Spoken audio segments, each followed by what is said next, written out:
मविया आणि महायुतीच्या जागा वाटपाचा तिढा हा वाढत चाललाय। जागा वाटपासह उमेदवारीची कोडी सुटत नाहीयेत आणि त्यामुळेच आजचा दिवस हा महत्त्वाचा ठरणार आहे।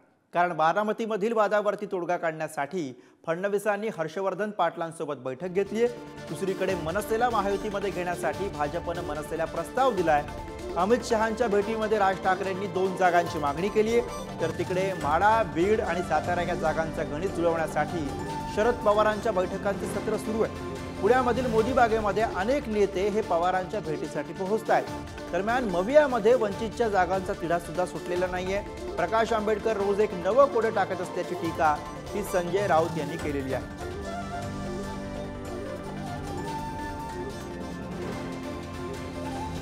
तर बारामतीमधील मतभेदांवरती हर्षवर्धन पाटलांसोबत फडणवीसांची खलबतं सुरू आहेत। अजित पवार आणि हर्षवर्धन पाटील वाद मिटवण्याचा फडणवीसांचा प्रयत्न आहे। बैठकीला हर्षवर्धन पाटलांसह बारामतीमधील स्थानिक पदाधिकारी हे उपस्थित होते। बारामतीमध्ये महायुतीकडून अजित पवारांच्या पत्नी सुनेत्रा पवार यांना उमेदवारी जवळपास निश्चित झालेली आहे। त्यामुळे आता फडणवीसांच्या मध्यस्थीने बारामतीचा वाद मिटणार का याकडे लक्ष लागले।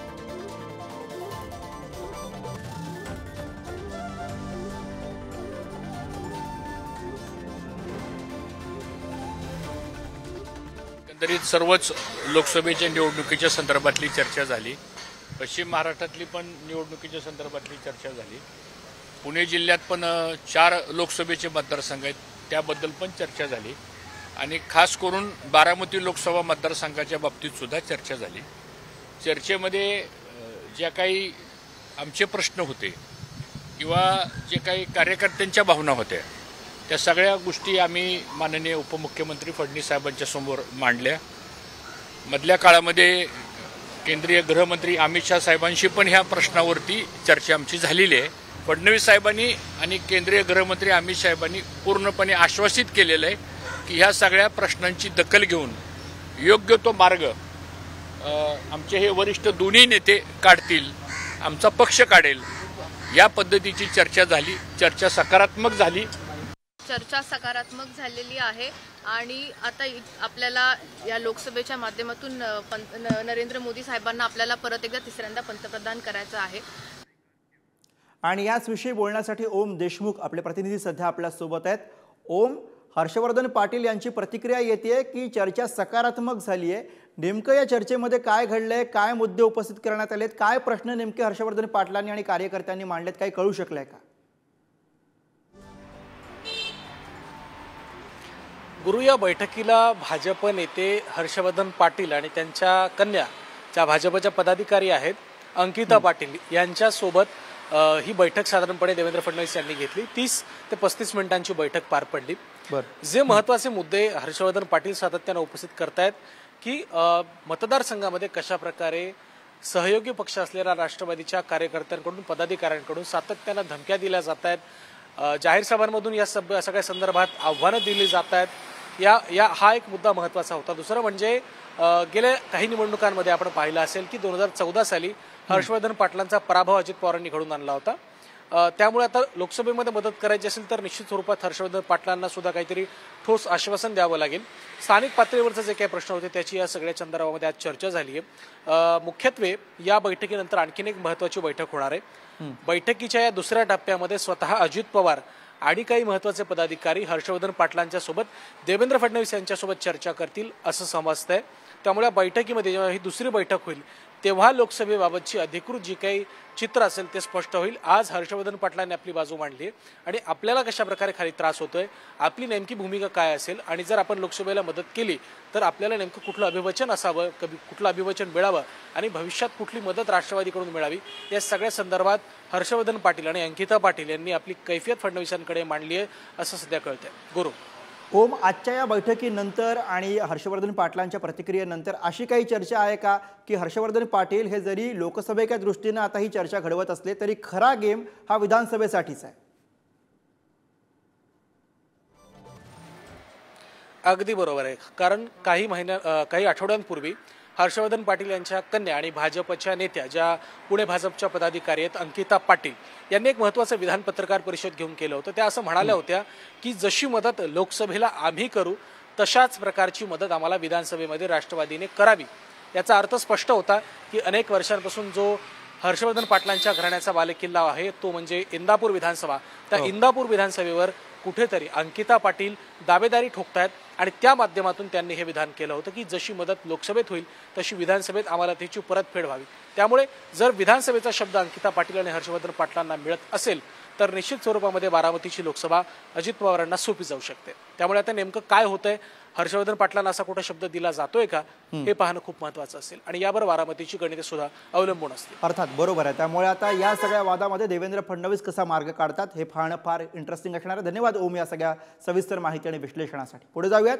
शरद पवारांकडनं लोकसभेसाठी नव्या समीकरणांची जुळवाजुळव सुरू झालेली आहे। म्हाड्याबाबत महादेव जानकर, भूषणसिंहराजे होळकरांनी शरद पवार यांची भेट घेतलेली आहे। माढ्यामध्ये जातीकी समीकरण जुळवण्याचा पवारांकडनं प्रयत्न केला जातोय। माढ्यामधील भाजपचे नाराज नेते धैर्यशील मोहिते पाटील सुद्धा पवारांना भेटणार असल्याचं कळत आहे। तर बीडच्या जागेवरती शरद पवारांकडनं ज्योती मेटेंना उमेदवारीची शक्यता वर्तवली जाते। ज्योती मेटे आणि बजरंग सोनवणे आज शरद पवारांच्या राष्ट्रवादी काँग्रेसमध्ये प्रवेश करणार आहेत।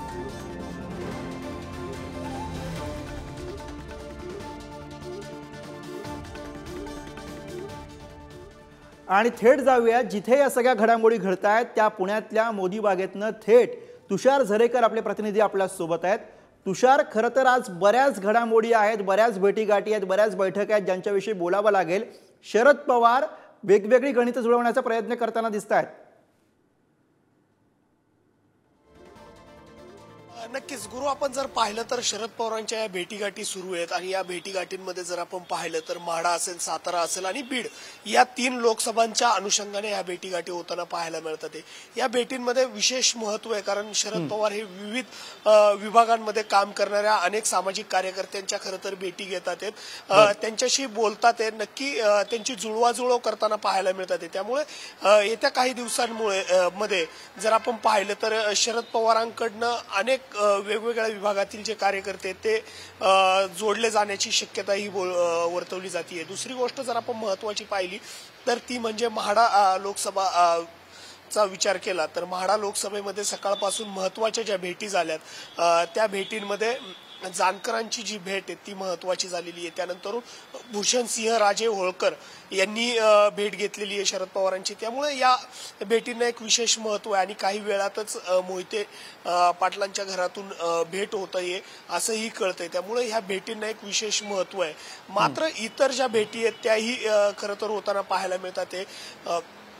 सोशल मीडियावरती प्रसिद्ध असणारे कराळे गुरुजी यांनीही वर्धा संदर्भात पवारांची भेट घेतलेली आहे। तर उपकार लक्ष्मण माने यांनी लातूर लोकसभेसंदर्भात भेट घेतलेली आहे। या संपूर्ण भेटी सुरू आहे। त्यामुळे पवार कुठेतरी बेरजेचं राजकारण करतायत का हे पाहणं खरं तर महत्वाचं ठरणार आहे। तिसरी गोष्ट आहे ती म्हणजे बीड लोकसभा आणि या बीड लोकसभा संदर्भात मध्ये जर आपण पाहिलं तर शिवसंग्रामच्या नेत्या ज्योती मेटे यांनी कालच शरद पवारांची भेट घेतली होती। आजही ते बीड लोकसभेच्या संदर्भात या भेटीगाठींमध्ये ते उपस्थित राहणार आहेत। बजरंग सोनवणेंनी काही वेळापूर्वीच आपला राजीनामा हा या तटकरेंकडे पाठवलेला आहे। त्यामुळे बजरंग सोनवणे हे शरद पवारांबरोबर जोडले जाणार आहेत।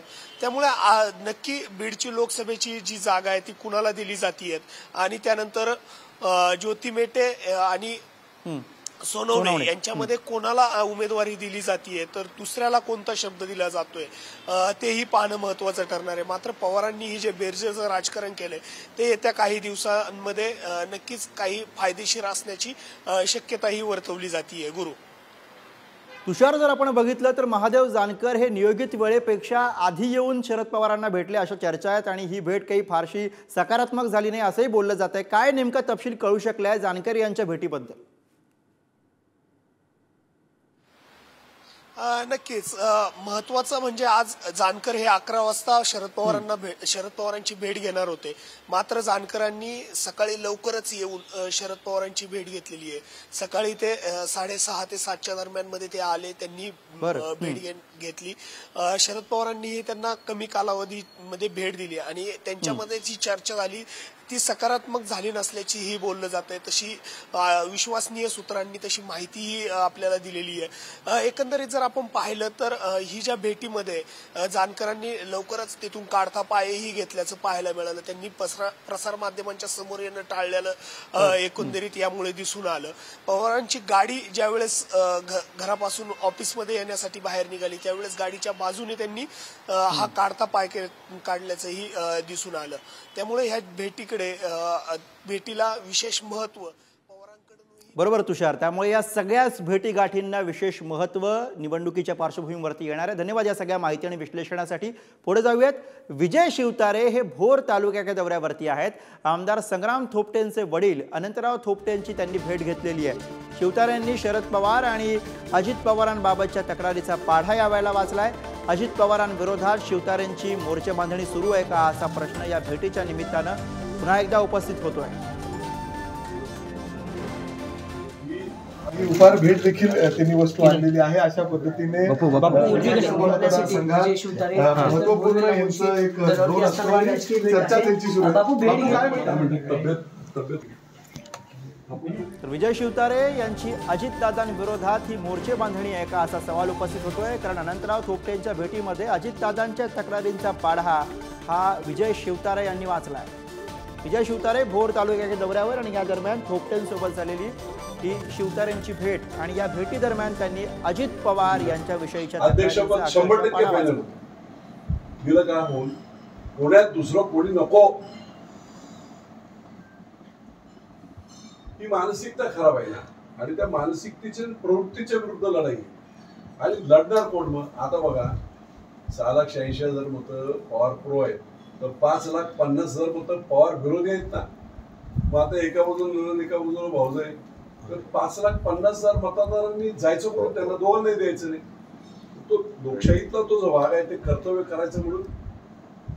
आणि मी आता नेहमी तुम्हाला सांगतो यावेळेस निकालाच आहे. उपहार भेट देखील त्यांनी वस्तू आणलेली आहे. अशा पद्धतीने महत्वपूर्ण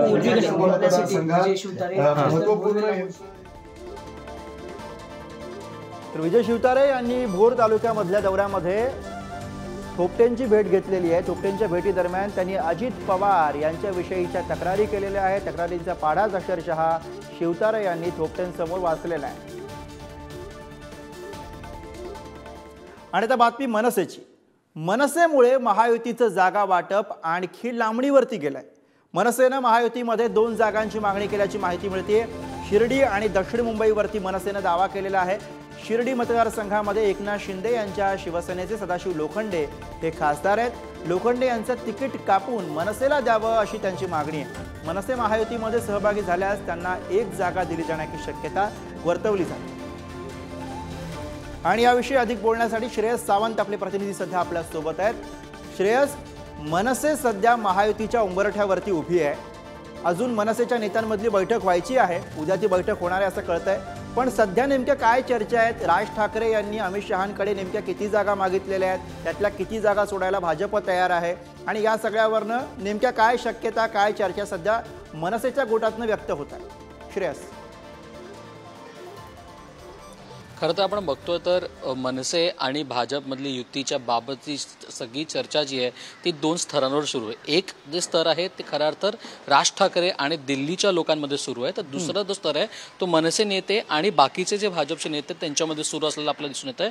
ही जी बैठक आहे जी मनसे नेत्यांची ती खरं तर उद्या आहे. पण आजही जर गुरु बघितलंच तर आपण बघतो तर अविनाश अभ्यंकर असतील किंवा बाला नांदगावकर असतील आणि सरदेसाई हे आत्ता राज ठाकरे यांच्या भेटीला आलेले आहेत. त्यामुळे ह्याच्यात पण चर्चा होऊ शकते तर होऊ शकते.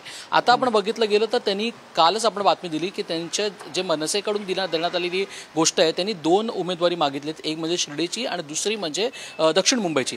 शिर्डीच्या ह्याच्यात रखडलं यासाठी आहे महायुतीचं कारण एकंदरच बघितलं गेलं तर शिर्डीमध्ये एकनाथ शिंदे यांच्या गटाकडे ती जागा आहे जी सदाशिव लोखंडेंची आहे. आता ती जागा शिंदे सोडतील का आणि मनसेला देईल का त्याकडे सगळ्यांचं लक्ष आलं आहे. पण या दोघी जागांमधून फक्त एकच जागा मनसेला मिळू शकते अशी शक्यता आता वर्तत होते. ती एक जागा कदाचित दक्षिण मुंबईची असेल असंही म्हणण्यात आले, कदाचित शिर्डीची असेल असंही म्हणण्यात आले. पण अजूनपर्यंत त्या गोष्टीची पूर्तता किंवा स्पष्टता अजून आपल्याला मिळालेली नाही आहे. एकूणच बघितलं गेलं तर दोन्ही स्तरांवरच्या चर्चा ह्या मोठ्या प्रमाणात सुरू आहे. जी मनसे नेत्यांची जी बैठक आहे ती उद्या सकाळी 11 वाजता होणार आहे. पण मनसेचे अनेक नेते एक एक करून येऊन राज ठाकरेंना भेटतायत.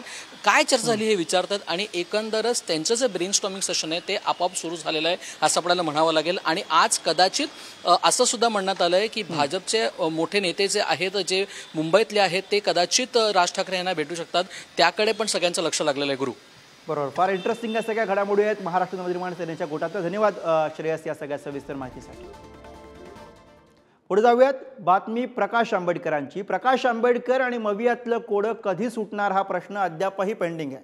आंबेडकरांशिवाय मवियाचा फॉर्म्युला तयार असल्याच्या चर्चा आहेत. आंबेडकर रोज वेगळी कोडी टाकतायत असं संजय राऊत यांनी म्हटलेलं आहे. काँग्रेसनं जागा जाहीर कराव्या, पाठिंबा देऊ अशी भूमिका वंचितनं घेतलेली आहे.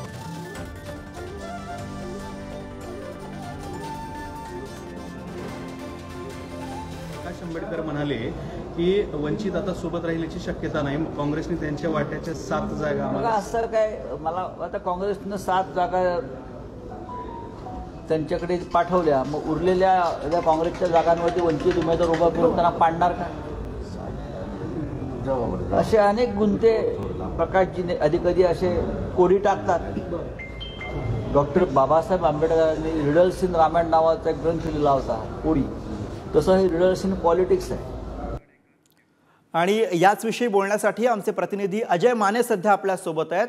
अजय, सध्याच्या सगळ्या घडामोडी बघता, या सगळ्या प्रतिक्रिया बघता, महाविकास आघाडीचं जागा वाटपाचं कोडं हे आज तरी सुटण्याची काही शक्यता दिसते का? गुरुप्रसाद, जसं तू म्हटलंय की महाविकास आघाडीचं कोडं सुटणार का, याआधी आपण बोलायचो की महाविकास आघाडीचा तिढा सुटणार का. आता सकाळी संजय राऊतांनी जो उल्लेख केलेला आहे आणि त्यात त्यांनी म्हटलंय की रिडल्स ऑफ पॉलिटिक्स प्रकाश आंबेडकरांकडून केलं जाते, म्हणजेच कोड्याचं राजकारण. आणि ते कोडं आता महाविकास आघाडीसोबत असलेलं वंचितचं कोडं यंदा 2024च्या लोकसभेत सुटणार की नाही, हा पुन्हा एकदा एक प्रश्न उभा राहिलेला. प्रकाश आंबेडकरांनी थेट आधी त्यांचा मित्रपक्ष म्हणजे महाविकास आघाडीची एंट्री जी आहे प्रकाश आंबेडकरांची, ती ठाकरेंच्या शिवसेनेमुळे झाली होती. आणि ज्यावेळी ते मवियामध्ये आले त्यावेळी त्यांनी अनेक वेळा काँग्रेस किंवा मग राष्ट्रवादी पक्षावर टीका किंवा त्यांची कोडी जी आहे ती त्यांच्यासमोर मांडली होती. पण आता हे नवीन कोडं जे आहे ते महाराष्ट्राच्या राजकारणात पाहायला मिळतं, ते म्हणजे की प्रकाश आंबेडकरांनी त्यांच्या मित्रपक्षाला ज्यांच्यामुळे ते महाविकास आघाडीत आले त्यांना ना चिठ्ठी ना कोई संदेश आणि थेट दिल्ली दरबारी काँग्रेसला पत्र पाठवलं. आणि त्यात त्यांनी म्हटलं की तुम्ही महाराष्ट्रात महाविकास आघाडीमधून तुमच्या वाटेला ज्या कोणत्या 7 जागा येतील त्या 7 जागेवर जे त्या आम्ही तुम्हाला मोठ्या प्रमाणात पाठिंबा देऊ आणि ती जागा निवडून आणण्याचा प्रयत्न असू आणि मग आम्ही महाविकास आघाडीचा भाग असू की नको, असा एक मुद्दा जो आहे तो उपस्थित केलेला. आता ह्याला उत्तर देताना ज्यावेळी आपला मित्रपक्ष आपल्यामुळे ज्या आघाडीत आला तो आपल्यापासून दूर गेला असावा, त्यानंतर नक्कीच संजय राऊतांच्या भावना किंवा मग राजकारण जे ते वरती आलेलं आपल्याला पाहायला मिळतं. आणि त्यानंतर संजय राऊत यांनी हा मुद्दा जो आहे तो उपस्थित केलेला आहे की मग त्यांनी प्रकाश आंबेडकरांना थेट हे रिडल्स ऑफ पॉलिटिक्स म्हणजेच कोड्याचं राजकारण करतात आहेत. आणि जर प्रकाश आंबेडकर 7 जागेंवर काँग्रेसला पाठिंबा देणार तर उरलेल्या जागेंवर काँग्रेसच्या विरोधात उमेदवार देणार का, अशी सुद्धा खोचक टीका जी आहे ती संजय राऊतांनी सकाळी केलेली पाहायला मिळते. त्याच्यानंतर ती टीका सावरण्यासाठी संजय राऊतांनी पुढे जाऊन विधान केलेलं आहे की आम्ही सगळे संविधानाच्या रक्षणासाठी एकत्र आले. बरोबर, या सगळ्या प्रतिक्रिया आलेल्या आहेत. त्यामुळे या सगळ्या प्रतिक्रिया बघता कोडं आज तरी सुटण्याची शक्यता सध्या तरी धुसर दिसू लागले. धन्यवाद अजय या सगळ्या सविस्तर माहितीसाठी.